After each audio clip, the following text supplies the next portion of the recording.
संतों भाई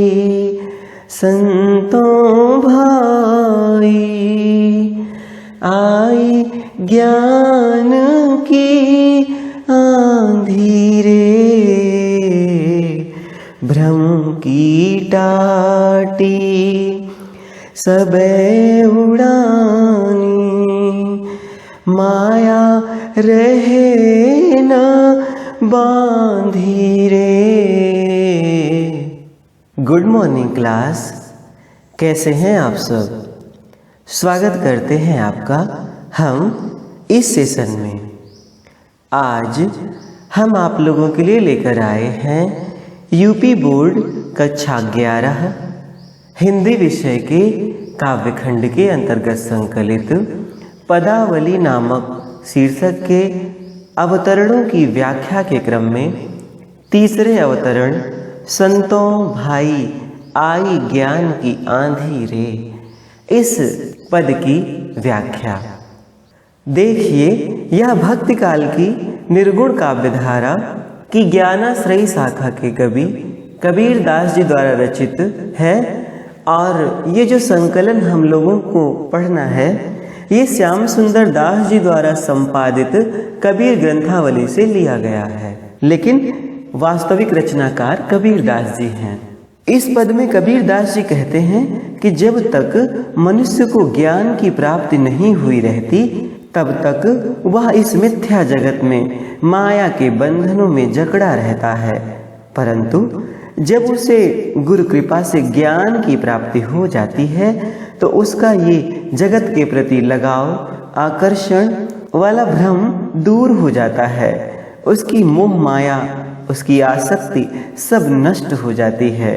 जीवात्मा को परमात्मा का दर्शन हो जाता है। मनुष्य के हृदय में जब ज्ञान का उदय होता है तो उसके समस्त दुर्गुण नष्ट हो जाते हैं। ऐसा ही कुछ वर्णन आपको इस पद में प्राप्त होगा। तो चलिए पढ़ते हैं ये पद। कबीर दास जी लिखते हैं, संतों भाई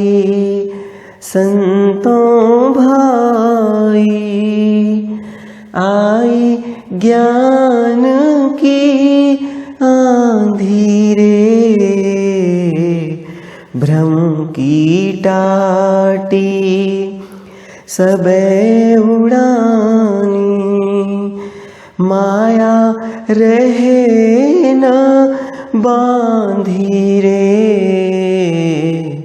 दुचिते की दो थूनी गिरानी, मोह बलीड़ा टूटा, तृष्णा छानी परी घर ऊपरी, कुबुद्धि का भाड़ा फूटा, जोग जुगति करी संतों बांधी, निर्चु चुए न पानी, कूड़ कपट काया कानिक स्या, हरि की गति जब जानी, आंधी पीछे जो जल बूठा, प्रेम हरि जन भीना, कहे कबीर भान के प्रगटे, उदित भयातम शीना, संतों भाई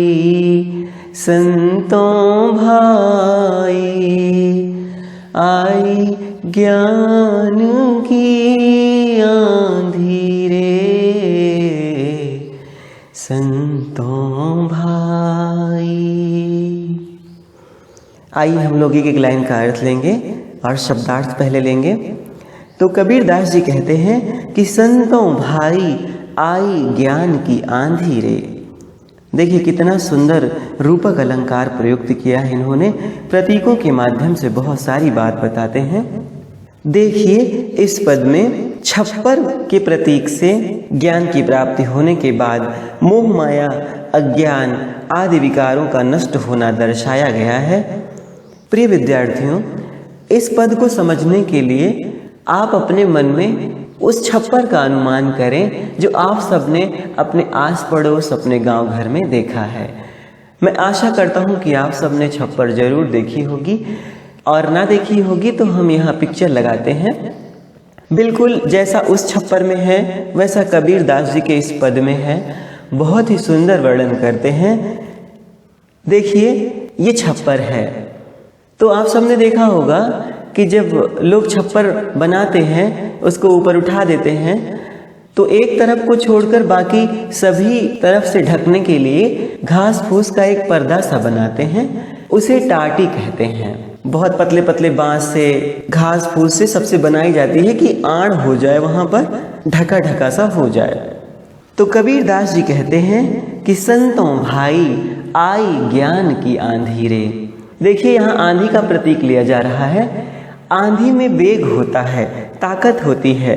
वह आगे बढ़ने वाली चीजों को या तो तोड़ देती है या उनको उड़ा ले जाती है अपने साथ। तो कबीर दास जी कहते हैं कि हे संतों, मेरे जीवन में ज्ञान की आंधी आई है। यहाँ ज्ञान की कितनी महत्ता बता रहे हैं कबीर दास जी। तो देखिए जैसे आंधी आती है तो सबसे पहले वो जो टाटी जिसकी अभी हम चर्चा कर रहे थे, सबसे पहले वही उड़ती है। क्योंकि वो बहुत हल्की होती है, बहुत झीनी होती है, तो वो सबसे पहले उड़ती है आंधी में। तो कबीर दास जी कहते हैं कि भ्रम की टाटी सबे उड़ानी, माया रहे न बांधीरी। तो भ्रम की टाटी यानी भ्रम रूपी टाटी, भ्रम रूपी पर्दा, सब यानी सब, माया रहे न बांधी यानी माया के द्वारा बांधी ना रही। यहाँ माया रस्सी का प्रतीक है। जैसे उस टाटी में घास फूस और पतले पतले उन बांस को हम लोग रस्सी के माध्यम से बांधते हैं, वैसे यहाँ माया रस्सी का प्रतीक है।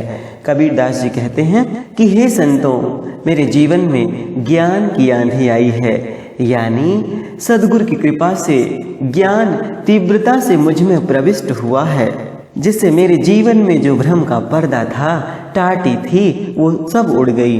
अर्थात मेरा भ्रम दूर हो गया।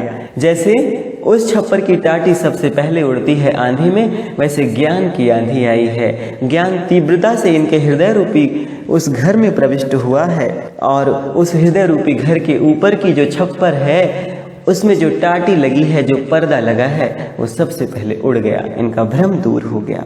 यानी जैसे आंधी चलने पर टाटी जो झीनी झीनी यानी पतली पतली होती है वो उड़ जाती है, वैसे ही ज्ञान होने पर मेरी भ्रम रूपी टाटी उड़ गई है, मेरा भ्रम नष्ट हो गया है।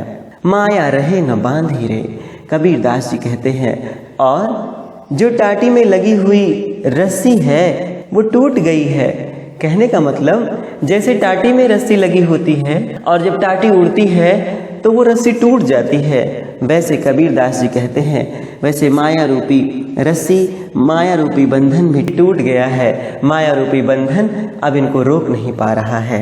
भाव यह है कि ज्ञान के उदय होने पर हमारे मन का भ्रम और माया का प्रभाव समाप्त हो जाता है। यहाँ कबीर दास जी कहते हैं कि माया रूपी जो रस्सी है उसमें वो जो भ्रम रूपी पर्दा बंधा हुआ था, वो माया रूपी रस्सी के टूटने से वो भ्रम रूपी पर्दा उड़ गया, नष्ट हो गया। यानी माया ज्ञान होने पर रुक नहीं पाती। कहने का भाव है कि ज्ञान के उदय होने पर हमारे मन का भ्रम और माया का प्रभाव समाप्त हो जाता है। कबीर दास जी आगे कहते हैं, दुचिते की दो थूनी गिरानी, मोह बड़ीला टूटा। देखिए द्विचित्त बोलते हैं चित्त की दो अवस्थाएं, द्वि यानी दो, यानी विषयों में आसक्ति और बाहरी आचरण, ये दो चित्त हैं, चित्त की दो स्थितियां हैं। यानी अनिश्चय की स्थिति कह लीजिए। जैसे मनुष्य का चित्त अनिश्चित होता है, कभी ये करना चाहता है, कभी वो करना चाहता है। तो जैसे छप्पर में थूनी लगी होती है जिस पर छप्पर टिकी होती है, उसको स्तंभ कह लीजिए, वैसे ही अनिश्चय की अवस्था वाली 2 थूनियां, 2 स्तंभ आंधी आने से गिर गए हैं। यानी जैसे आंधी आने पर वो थूनी गिर जाती है, वैसे ही जब कबीरदास जी के हृदय रूपी घर में अंतर्मन में जब ज्ञान की आंधी आई, तो वो अनिश्चितता की 2 थूनियां यानी चित्त की 2 अवस्था रूपी 2 थूनियां गिर गईं और मोह बलीड़ा टूटा। बलीड़ा बोलते हैं बेड़ा को। देखिए आप सबने छप्पर में जो बीच का भाग होता है वहाँ पे एक मोटी सी बल्ली नुमा लगा होता है, वही बेड़ा है, वो मुख्य होता है, उसी पर तो छप्पर का दोनों छोर टिका रहता है। तो मोह उस बेड़े का प्रतीक है। कबीरदास जी कहते हैं कि मोह रूपी जो बेड़ा था वह भी टूट गया, यानी इनका मोह दूर हो गया है। कहने का भाव है कि इनके मन रूपी घर पर जो छप्पर थी और जिस पर अनिश्चय रूपी 2 खंभे थे, यानी अनिश्चितता की स्थिति वाले 2 खंभे थे, चित्त की 2 स्थिति वाले 2 खंभे थे, वो टूट गए। ज्ञान की प्रबल आंधी ने इनको गिरा दिया और इन्हीं खंभों पर टिकी हुई वो जो मोह की बल्ली थी, वो जो मोह का बेड़ा था, वो भी क्या हो गया, टूट गया। मोह बलीड़ा टूटा। कितना सुंदर रूपक अलंकार प्रयुक्त कर रहे हैं। यानी ऐसा समझें कि ज्ञान के उदय होने पर हमारे मन की जो 2 स्थितियां होती हैं, दुविधा की बात होती है, वो और हमारा मोह सब नष्ट हो जाता है। आगे कहते हैं, तृष्णा छानी परी घरे ऊपर कुबुद्धि का भाड़ा फूटा। कबीरदास जी कहते हैं तृष्णा छानी यानी तृष्णा रूपी छप्पर। तृष्णा बोलते हैं अधिक चाहने की इच्छा, यानी हमको जो मिला है हमारा मन लगा रहे कि हमको और मिलता रहे और मिलता रहे, तृप्ति ना हो हमको, इसको तृष्णा कहते हैं। तृष्णा छानी यानी तृष्णा रूपी छप्पर, रूपक अलंकार है यहाँ पर। परी यानी पड़ी हुई, घरे ऊपर यानी हृदय रूपी घर के ऊपर। कुबुद्धि बोलते हैं अज्ञान को, खराब बुद्धि को, कुमार्ग पर ले जाने वाली बुद्धि को। भाड़ा बोलते हैं बर्तन को। देखिए जैसे आंधी आने से जब थूनी बेड़ा सब टूट जाता है तो छप्पर भी गिर पड़ती है, और जब छप्पर गिर पड़ती है तो अंदर रखा सारा सामान, बर्तन, ये सारी चीज़ें टूट जाती हैं। तो कबीरदास जी कहते हैं कि मेरे हृदय रूपी घर पर, मेरे अंतर मन के ऊपर जो ये तृष्णा रूपी छप्पर पड़ी थी वह भी गिर गई, क्योंकि उसको थामने वाले स्तंभ, उसको थामने वाला बेड़ा सब टूट गया। तो भला छप्पर कब तक रुकती। और उस तृष्णा रूपी छप्पर के गिरने से इनके उस हृदय रूपी घर में, इनके उस हृदय रूपी झोपड़ी में रखे समस्त कुबुद्धि रूपी बर्तन नष्ट हो गए। कहने का मतलब है इनके सारे कुविचार नष्ट हो गए। यानी जैसे ही वो ऊपर की बल्ली टूटी, वैसे तृष्णा रूपी छप्पर, तृष्णा रूपी छान भी गिर पड़ी और वहाँ स्थित कुबुद्धि रूपी सारे बर्तन टूट गए। यानी सारे कुविचार कबीरदास जी के नष्ट हो गए। यानी जब तृष्णा खत्म होती है, यानी तृप्त ना होने की अवस्था जब खत्म होती है, तो मनुष्य का कुविचार भी नष्ट हो जाता है। देखिए अधिक पाने की लालसा में, अत्यधिक संग्रह करने की लालसा में मनुष्य के मन में कुविचार आते हैं।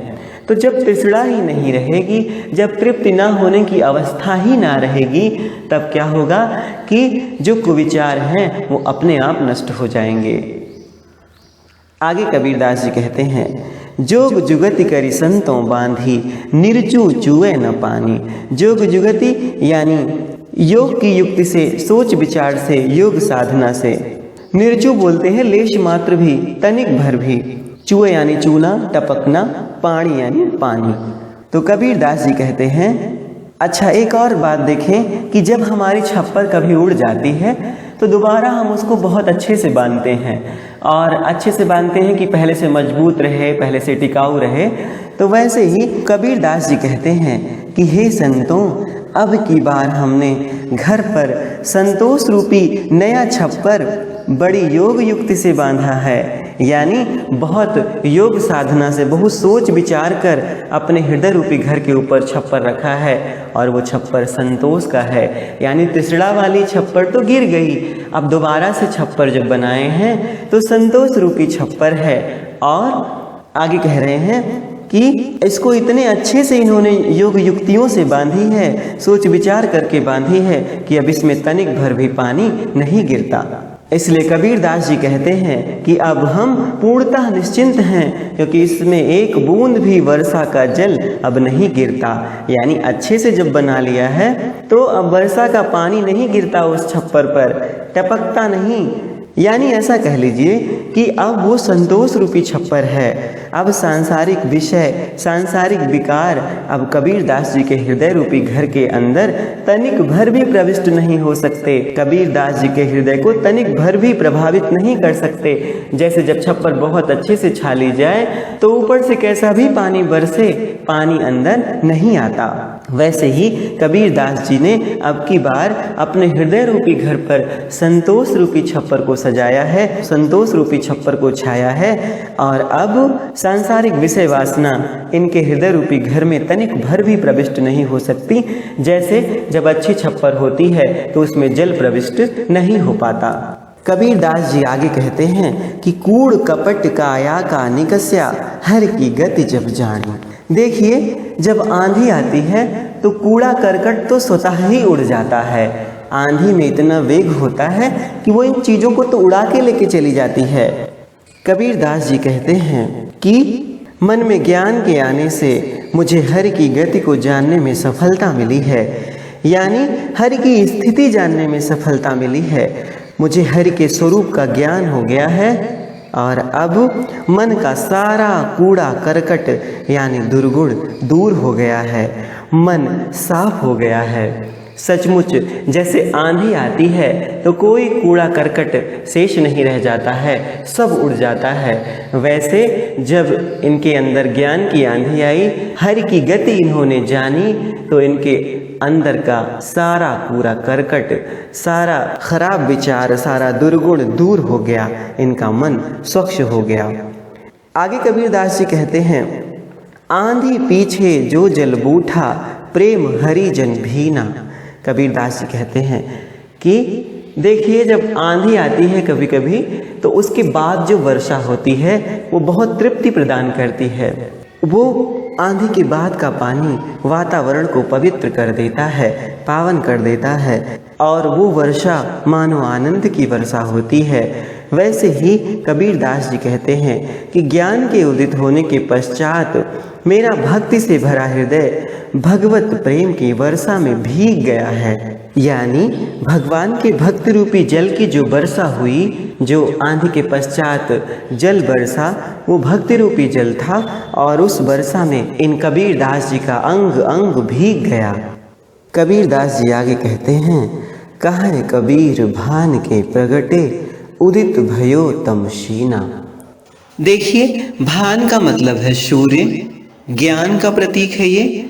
तम यानी अंधकार, अज्ञान, शीना यानी क्षीण होना, नष्ट होना। कबीरदास जी कहते हैं कि जैसे भान यानी सूरज के प्रकट होने से अंधकार दूर हो जाता है, वैसे ज्ञान के उत्पन्न होने से अज्ञान दूर हो जाता है। यानी ज्ञान रूपी सूर्य के उदय होने से अज्ञान रूपी अंधकार अब पूर्णतः नष्ट हो चुका है। कितना सुंदर रूपक अलंकार प्रस्तुत किया है कबीरदास जी ने। कहने का भाव यह है कि जब मनुष्य को ज्ञान हो जाता है तो अज्ञानता की सारी चीज़ें उसी भांति नष्ट हो जाती हैं, जैसे सूर्य के उदय होने पर तम, यानी जैसे सूर्य के उदित होने पर अंधकार नष्ट हो जाता है, वैसे ही ज्ञान के प्रकाश से अंधकार स्वतः नष्ट हो जाता है। देखिए, इस पद में कबीरदास जी दुर्गुणों से मुक्ति पाने का उपाय जो बतला रहे हैं वह है हृदय में ज्ञान रूपी सूर्य का उदित होना। यानी हृदय में ज्ञान रूपी सूर्य का जब उदय हो जाता है तो मनुष्य समस्त प्रकार के विकारों से, समस्त प्रकार के दुर्गुणों से दूर हो जाता है। उसके समस्त विकार, उसके समस्त दुर्गुण धीरे धीरे धीरे धीरे विदा हो जाते हैं। देखिए, कितना सुंदर वर्णन कबीरदास जी ने इस पद में किया है। ज्ञान प्राप्त होने पर माया जनित जो अज्ञान है वो दूर हो जाता है। इसमें भाषा सधुक्कड़ी है, यानी पंचमेल खिचड़ी कह लीजिए। छंद इसका गे पद है, रस इसमें शांत है और रूपक, अनुप्रास आदि अलंकार स्वतः ही दृष्टिगोचर हो रहे हैं। प्रिय विद्यार्थियों, अब ये पद समाप्त हुआ। इस सेशन के लिए इतना ही। आपको ये वीडियो कैसा लगा हमें अवश्य बताएं और अपने सहपाठियों के साथ इसे साझा भी करें। अब आपसे विदा लेकर चलते हैं। मिलते हैं अगले सेशन में पदावली के अगले पद की व्याख्या को लेकर। धन्यवाद।